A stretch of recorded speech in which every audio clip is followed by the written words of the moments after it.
Once you decide to use a presentation aid, you need to determine when and where to use them. Here are some guidelines to help you in the process. Foremost, it is important to avoid using visual aids just for the sake of having visual aids. It has become common practice to use presentation aids that extend throughout the speech, as with the use of PowerPoint. While this technique can be quite successful, the speaker should be careful not to overdo it.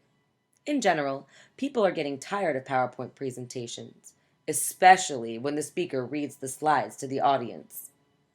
Furthermore, a presentation aid, like a really long video clip, should not take the speaker's place, a common risk among inexperienced speakers. Rather, the presentation aid should improve the speech by supplementing and complementing what the speaker says. Something simple, short, and to the point will not only avoid the misery caused by PowerPoint burnout, it will also be more effective in holding the audience's attention. Presentation aids should be used when the speaker needs to draw attention to key points. While writing your speech, find the ideas that you want highlighted and remembered. Try to think of an interesting and engaging aid to go with them. Certain parts of your speech will naturally lend themselves to including aids. These include the introduction, transitions, and summaries. Step-by-step processes and complicated data should also be illustrated with presentation aids.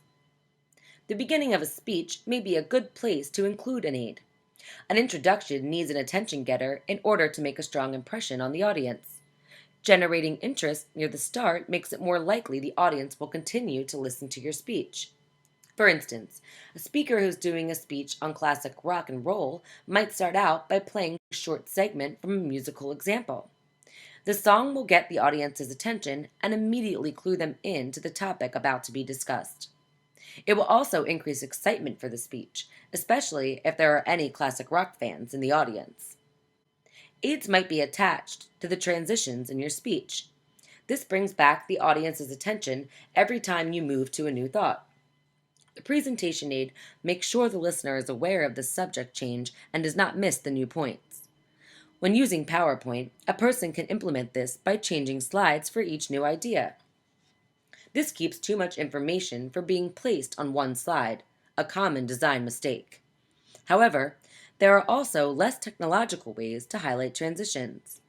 Not all venues will have access to projectors or even power. Consider this scenario.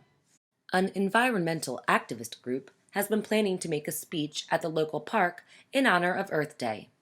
The outside area limits them from using computer-generated aids. So instead, the speaker creates large posters highlighting each point. During each transition, they flip it to the blank side before moving on to the next poster. The blank poster signals that the topic is done and to approach the next one with a blank slate. Not only does this get the job done, but the low-tech aids also add to the group's grassroots image. A presentation aid can also be used in the conclusion to ensure the audience remembers the speech well. If you have been speaking to an audience for a while, chances are some of your points have started to slip their minds. A final list or visual showing the key points will reinforce the knowledge one last time. This also makes your audience more likely to apply the information to their life. Returning to our earlier example, Paula could show a brief bullet point list of the steps towards baking a cake near the beginning of her speech. She then would go over all her key points one last time. If your speech is lengthy, one final presentation aid should definitely be added. If your speech includes any sequences or practices, a presentation aid should be included to illustrate each step. 3 methods include demonstrations, image series, and flowcharts. Demonstrating a process gives the audience a first-hand look at the subject.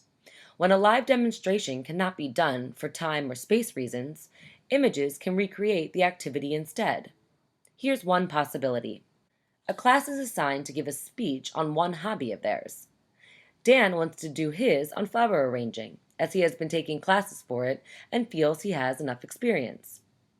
He really would like to create a bouquet in class in order to show each step. However, after discussing the idea with his professor, Dan has learned that some of his classmates have severe pollen allergies. Therefore, he decides to opt with the PowerPoint display showing photos of him doing each step at home. This way, he is still able to illustrate the process without sacrificing his audience's comfort or safety. Lastly, as we mentioned before, presentation aids should be used when you're presenting complex material or processes. Say a local community college is offering a class on basic car repairs. The mechanic who teaches the class wants to begin by teaching her students how an internal combustion engine works.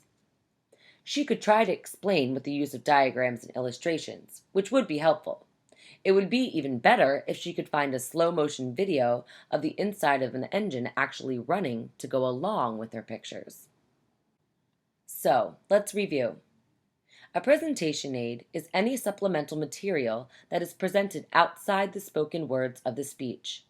The use of sound and images is so common today in our culture that speakers should carefully consider if a presentation aid would help or hinder their speech. There are a number of advantages of using visual aids. These include increasing memory and recall, capturing and maintaining an audience's attention, providing a concrete and persuasive means of support, simplifying complex material, clarifying the organization of a speech, enhancing a speaker's credibility, increasing comprehension in multicultural audiences. Visual aids should be used when the audience does not suffer from PowerPoint fatigue. They should be used to draw attention to key points. This may be during the introduction, transitions, or conclusion.